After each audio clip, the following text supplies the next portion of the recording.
डीग का जल महल जो आज भी पानी पे तैरता है। कैसे? आज भी यहाँ है 300 साल पुराना एक ऐसा गीजर जो बिना इलेक्ट्रिसिटी के चलता था। कैसे?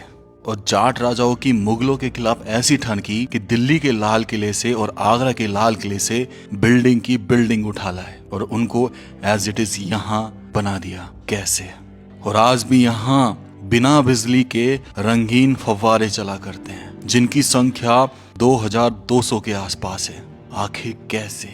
ये कैसी तकनीक थी जिनसे ब्रिटिश भी कई बार हार गए। मुगलों की तो बात छोड़ो, ऐसी तकनीकों के साथ इस महल को बनाया गया और इसके आगे किले को। तो चलिए जानते हैं इस डीग के जल महल के राज को और रहस्यों को। आखिर कैसे पॉसिबल हुआ ये। राम राम सा सभी को। खंबा गणिसा राजस्थान, मेरा देश मेरा भारत। दोस्तों, इस वक्त मैं हूँ डीग में जो भरतपुर जिले में पड़ता है और ये डीग के जल महल का प्रवेश द्वार जिसे सिंह द्वार बोला जाता है। यहाँ से प्रवेश करते ही आपको सबसे पहले जो चीज दिखाई देगी वो है गोपाल सागर। गोपाल सागर के ऊपर ये महल बना हुआ है। दूसरी तरफ है रूप सागर, दोनों आपस में कनेक्ट हैं। ये सावन भवन है। इसमें सावन के समय में बैठा करते थे और राजा लुत्फ उठाया करते थे बारिश का, जो एक बहुत ही अद्भुत कला के साथ बना हुआ। इसे बनवाया गया था 1721 में चूड़ामल जाट के भतीजे राजा बदन सिंह के द्वारा। फिर इसको कमान संभाली राजा सूरजमल जाट ने। इससे थोड़ा सा आगे चलते ही हमें दिखाई देता है गोपाल भवन और गोपाल भवन के कॉर्नर में लगा हुआ है 1929 का एक ऐसा गीजर जो बिना इलेक्ट्रिसिटी के चलता था। इस गीजर में लकड़ियां जला के पानी गर्म किया जाता था। भाप जो है वो इस पाइप के जरिए बाहर निकल जाती थी और पानी जो है स्नान घर में पहुंच जाया करता था। ये है गोपाल भवन जिसमें राजा लोग निवास किया करते थे। इसके अंदर बेशकीमती चीजें जो राजा महाराजा यूज किया करते थे, कुछ तो 300 से ज्यादा साल पुरानी है। इस गोपाल भवन की खास बात यह है कि जब इसे आप बीच में से देखेंगे तो ये एक मंजिल नजर आता है। जब इसके दोनों साइड देखेंगे लेफ्ट और राइट तो ये 2 मंजिल नजर आता है और जब आप इसे पीछे की साइड से देखेंगे तो ये 4 मंजिल नजर आता है। इस तरीके से बनाया गया था इसे। इसके पीछे की एक मंजिल तो हमेशा पानी में डूबी रहती है और उसका कारण है कि ये सैंडस्टोन पत्थर से बना है। इसमें जितना पानी जाता रहेगा ये उतना ही जीवित रहेगा और खंडित होने से बचेगा। इसलिए ये महल आज भी पानी के ऊपर तैरता है। इस महल के लेफ्ट हैंड साइड पर बना है हनुमान जी का मंदिर। वो मूर्ति एक ऐसे पत्थर पे बनी है जो बेशकीमती है और बहुत ही दुर्लभ है। तो चलिए अंदर चल के राजा महाराजा की बेशकीमती चीजें देखते हैं। प्रवेश करती आपको नजर आएगी घुसल चक्की। ये घुसल चक्की एक्चुअल में स्नान के लिए यूज में होती थी, जो पूरे एक ही पत्थर से बनी है। अंदर जाते ही हमें बहुत सारी चीजें नजर आती हैं, जिनमें से ऊपर लगे ये पंखे बहुत कुछ बयां कर रहे थे। राजा की ये विश्राम करने की कुर्सी और नीचे जाती है सुरंग जो बंद थी। उसके बाद हम पहुंचे भोजनालय में जहां भोजन किया करते थे और ये पीछे का महल जिसे डाइनिंग रूम बोला जाता है, जहां एक फव्वारा भी लगा हुआ था दोनों साइड और बहुत ही आलीशान, मानो पूरी फीलिंग थी यहाँ पर। उसके बाद ये जो दरवाजा देख रहे हैं ये आपको ऐसे लगेगा जैसे कोई खिड़की है, लेकिन एक्चुअल में ये दरवाजा है। इसे बनाया ऐसे गया है, हिलाने पर साफ पता चल रहा था कि ये दरवाजा है। क्या था इसके पीछे ये नहीं जानते। और ये आराम गया। इस गोपाल भवन के सामने आपको दिखाई देगा एक झूला। कहते हैं कि ये मुमताज का झूला हुआ करता था। जब यहाँ के राजा जवाहर सिंह सूरजमल के पुत्र ने लाल किले दिल्ली पर हमला किया 1765 में, तब वहां से इस झूले को जीत कर लेके आए थे। इन पत्थरों पर नंबरिंग की गई थी और उन्हीं नंबर में आके इसे यहाँ पर लगा दिया गया था। इस पर जो लिखा है वो अरबी भाषा में लिखा है 1630 और 1631 बिना किसी राजा के नाम के। ऐसा कहा जाता है कि मुमताज को ये झूला विदेश से गिफ्ट मिला था, जो एक बेजोड़ नजर आता है। कहाँ गई ये कलाकृति, कहाँ गए इनमें रहने वाले और झूलने वाले। गोपाल भवन की बाईं तरफ वाली बिल्डिंग में नीचे की तरफ बना हुआ है हनुमान जी का मंदिर। यह हनुमान जी का मंदिर बहुत विशेष है क्योंकि इसको बनाया गया है बेशकीमती और दुर्लभ हकीक के पत्थर पर। यह एक पूरा चट्टान का टुकड़ा था, उस पे हनुमान जी की मूर्ति उकेरी गई और फिर प्राण प्रतिष्ठा हुई। इन पर आज भी चोला नहीं चढ़ाया जाता। इत्र और चमेली का चोला चढ़ाया जाता है। ये बिल्कुल हरे रंग जैसे दिखाई देते हैं और बिल्कुल विचित्र।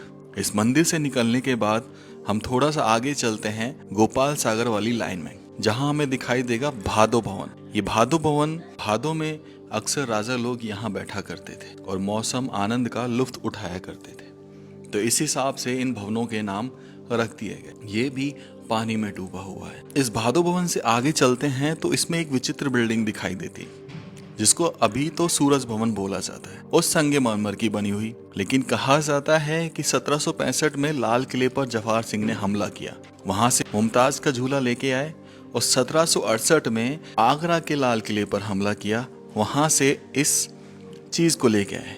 कहते हैं कि ये छोटे बच्चों का मस्जिद हुआ करता था, जहाँ पे वो नमाज पढ़ा करते थे, और इसको जब वहां से लाया गया तो नमरी करके लाया गया और आज भी इसको पीस बाय पीस में ऐसे लगा दिया गया। इसमें चूने मसाले का उपयोग नहीं है। इस पे जो किया गया है वो इंटरलॉकिंग है, जो कीलों से एक से दूसरे पत्थर को डाटा गया है और बहुत ही खूबसूरत, बेजोड़, ऐसी अद्भुत कला शायद ही आपको देखने को मिले। इसके अंदर हम घूम घूम कर हर जगह का आनंद ले रहे थे। इसको देख के आते हैं एक बार। तो राजस्थान के मकराना के संगमरमर से बने इस मदरसा, मस्जिद, जो भी कहें, देखने निकल पड़ा।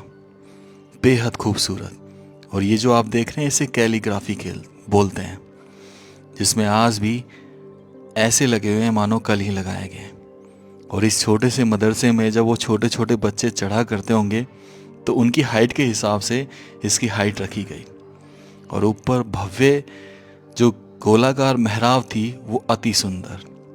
इसकी फर्श पे जो रंग उकेरे गए मकराना पे, वो आज भी ऐसे ही बने हुए हैं। और ये बीच का हॉल जहाँ शायद उन सब की क्लास लगा करती होगी। और इसके चारों तरफ जो स्ट्रक्चर था वो बिल्कुल सेम रहा होगा। जरा देखिए इसे, निहारिए इसे, है ना खूबसूरत।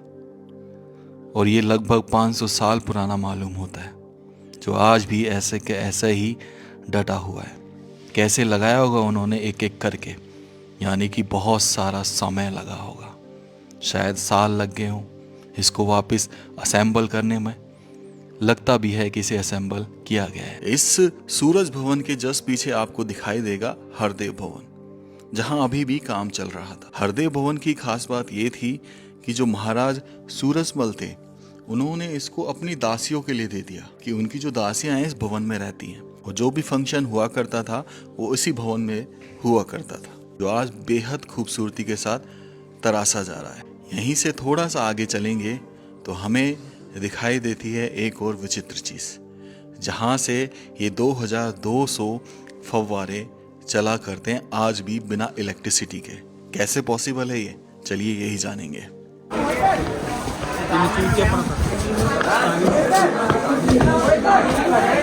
ये जो भवन देख रहे हैं आप, शुरू से लेकर लास्ट तक, ऊपर एक ओपन वाटर टैंक है जिसमें पानी इन फव्वारों के लिए भरा जाता है।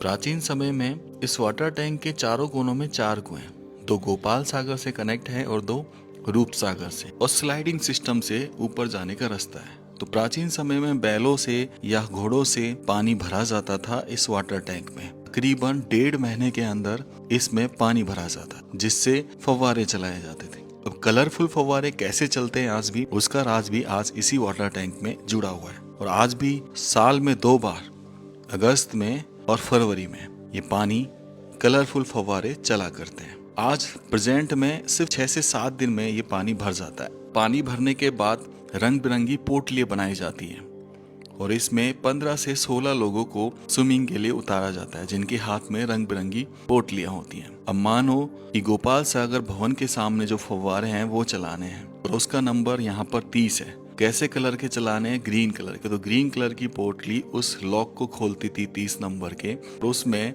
ग्रीन कलर की पोटली मत दी जाती थी, जिससे वो कलर जो है ग्रीन कलर का चला करता है। इसी तरीके से सारे फव्वारे कलरफुल चला करते हैं। और आज भी, है ना गजब की चीज। ये 300 साल पुरानी चीजें हैं और जो आज भी ऐसे ही काम कर रही हैं। ये वाटर टैंक बना हुआ है इस किशन भवन के ऊपर और बेहद चौड़ाई तक। ये किशन भवन उस समय का मीटिंग कक्ष हुआ करता था, रणनीतिक कक्ष हुआ करता था। जितने भी राजा हुए लास्ट राजा 1954 यहाँ पर मीटिंग हुआ करती थी। आज इस किशन भवन के अंदर म्यूजियम बना हुआ है, उनकी प्राचीन चीजें रखी हुई हैं और जितने भी राजा हैं उनकी तस्वीरें लगी हैं, लेकिन हमें अंदर वीडियोग्राफी अलाउ नहीं थी। ये भवन भी गोपाल भवन की तरह बेहद खूबसूरत बना हुआ है। दोस्तों यहाँ से चलते हम पहुँचते हैं केशव भवन, जो मॉडिफाइड था बारिश का आनंद लेने के लिए। इस भवन में 350 फव्वारे लगाए गए और आज भी लगे हुए हैं। इसके जो खंभे हैं उनके अंदर अष्ट धातु की पाइपलाइन डली हुई है और ऊपर जो है अष्ट धातु की बहुत सारी बॉलें डाली गई हैं और उसको पानी से भरा जाता था। जब पानी से भरा जाता था तो ये फव्वारे चलाए जाते थे, तो ऊपर जो बॉल थी वो टकराया करती थी। टकराने के बाद उनमें आवाज ऐसे आती थी मानो बादल गरज रहे हों और पानी बरस रहा हो। इस बारादरी में चारों तरफ पानी की एक लेयर बन जाती थी और अंदर राजा साहब किसके साथ हैं ये पता नहीं चलता था। तो ये है वो केशव भवन, और इसी केशव भवन के पीछे की तरफ आकर आप देखेंगे तो रूप सागर है, जिसकी गहराई लगभग 35 से 40 फीट है। और इसी केशव भवन के सामने हमें दिखाई देता है एक शीश महल। ऐसा कहा जाता है कि जब रानी शादी होके आती थी तो सबसे पहले उसको इसी शीश महल में रोका जाता था कुछ देर के लिए, 2 से 3 घंटे, और फिर महल में लाया जाता था। ये हिंदुओं की प्राचीन परंपरा रही है कि जब भी कोई नई शादी होती है, जो बेटी आती है उसको पड़ोस के घर में रुकाया जाता है 2 से 3 घंटे, फिर उसको अपने घर में प्रवेश दिया जाता है। और वही चीज 300 साल पहले से चली आ रही थी राजा महाराजों के साथ भी। जर्जर अवस्था में इंटरलॉकिंग से डटा हुआ है। ये बहुत ही जर्जर हालात में था। इसके जो छज्जे थे वो झुक चुके थे सूर सागर की तरफ, और ऊपर जो मेहराबें थी उनको सपोर्ट करने के लिए बीच में 2 बड़ी दीवारें लगाई गई, जिससे साफ पता चल रहा था अगर ये दीवारें ना होती तो शायद ये अब तक गिर चुका होता। इसके जर्जर होने के पीछे क्या कारण रहा ये तो मैं बता नहीं सकता, लेकिन एक कारण अवश्य मैं बता सकता हूँ कि समय।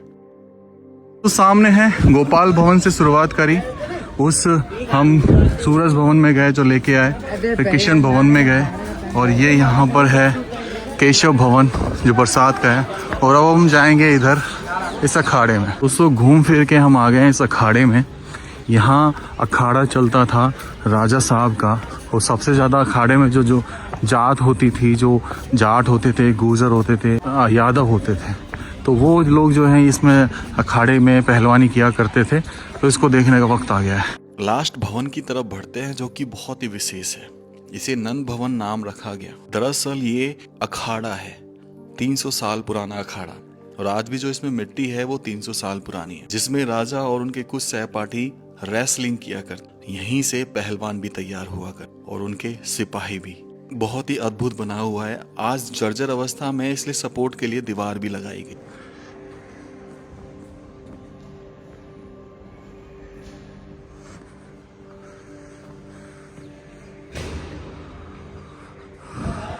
इसी नंद भवन के सामने एक स्विमिंग पूल बना हुआ है। जब पहलवानी कर लेते थे तो मिट्टी साफ करने के लिए स्विमिंग पूल में तैरा करते थे। बेहद गजब, बेहद सुंदर। यहाँ पर आकर ये डीग का महल खत्म हो जाता है और हम वापस एग्जिट हो जाते हैं। तो आपको कैसा लगा ये महल जरूर बताना, जिसे डीग का जल महल कहा जाता है। राम राम सा सभी को। खंबा गणिसा राजस्थान, मेरा देश मेरा भारत। ये देख भूल भुलैया, ऐसे ही भूल भुलैया वहाँ बना पड़ा लोर में, सेम ऐसे ही 7 ताला कुछ ना।